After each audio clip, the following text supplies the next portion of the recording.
Dr. Burgess.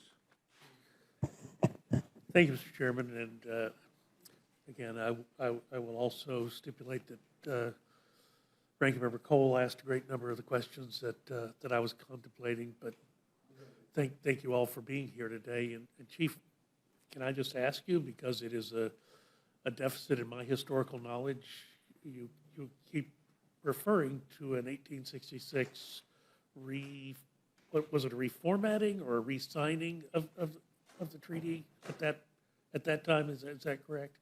That's correct. If I could, in 1866, of course, coincided with the end of the American Civil War, of which the Cherokee Nation figures in terms of splitting our nation and our various alignments with the Confederacy and with the Union, and it's itself an interesting history and an important history.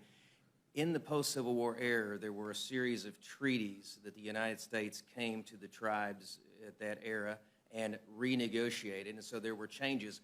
The key provision, and I'm glad you brought this, is that in the 1866 treaty, the framers were careful to say that any provision in a prior Cherokee Nation treaty not inconsistent with the new terms were carried forward. So in that respect, Article 7 of 1835 was explicitly carried forward as part of that clause. So it would have been reaffirmed as Yes, a result of the 1866 treaty.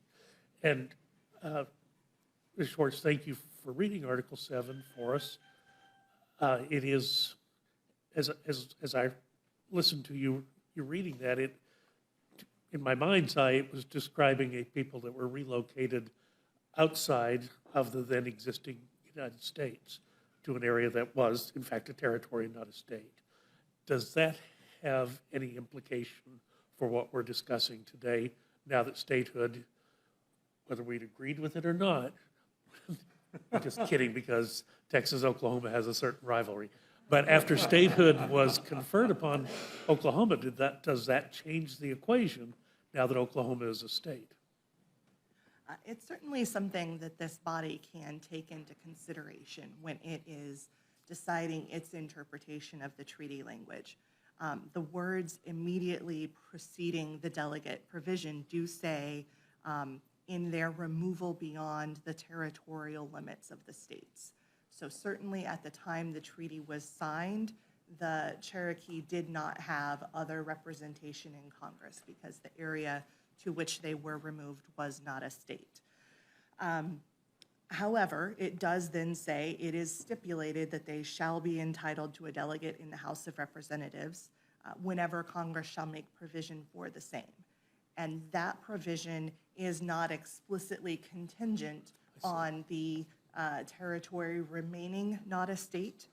And because, at least in courts, one of the canons of construction is that treaties are not abrogated by implication, meaning that a court is probably unlikely to find that the delegate provision was implicitly abrogated by statehood, because Congress, when they made Oklahoma a state, did not say, and now the delegate provision of the Treaty of New Echota is abrogated.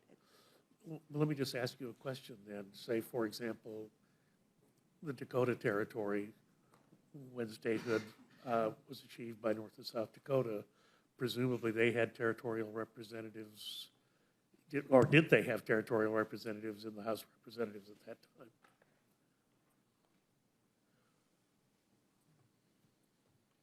I'm going to refer to my chart for Dakota. There was a territorial representative established in 1861. So when statehood was achieved, it was no longer necessary to have the territorial representative. Would that be a correct understanding of what?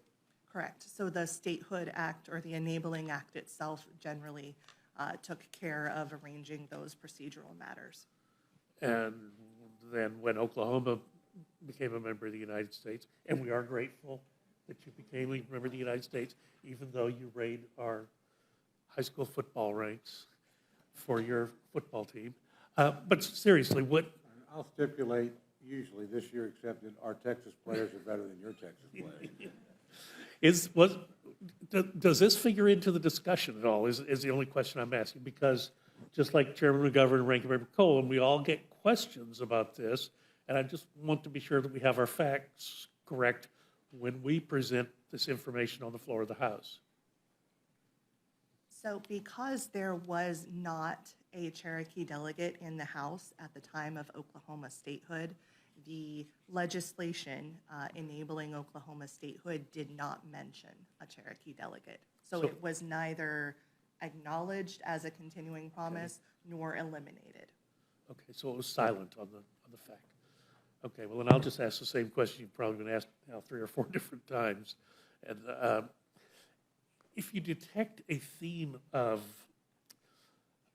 concern about the other body here in the Capitol, I mean, it's earned because we've all had experience, but the concept of the Senate requiring an action of the House seems a little bit strange to some of us, recognizing that in the separation of powers, they can't raise taxes, we can't do treaties, but then they can rename House-passed bills and insert entire new provisions in them that are revenue raisers.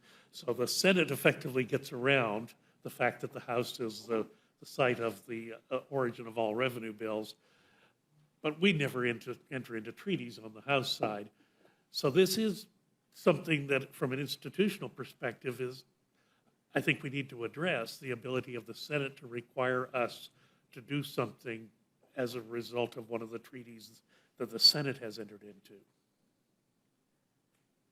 So I think that's why my answer to the question of whether this could be enforced in court absent any action by the House is likely not. I think a court would be very reluctant to find that the Senate and the President could essentially bind the House to do something. Well, Chief, let me just ask you, has it ever been tried? Has the process ever gone through the courts to try to enforce the Senate's provision on the House? The answer is no. The first act of asserting this right was when I took the United States up on its offer and appointed Kim Teehee and coming here today. Okay. Well, thank you all for your input this morning. It's been very educational. I've learned a number of things. It's what can I say? I mean, it's obviously an honor to serve with Ranking Member Cole. He and I came into Congress at the same time. I've learned a great deal from his wisdom here on the committee, and obviously will continue to do so. But thank you all for your participation this morning. Thank you.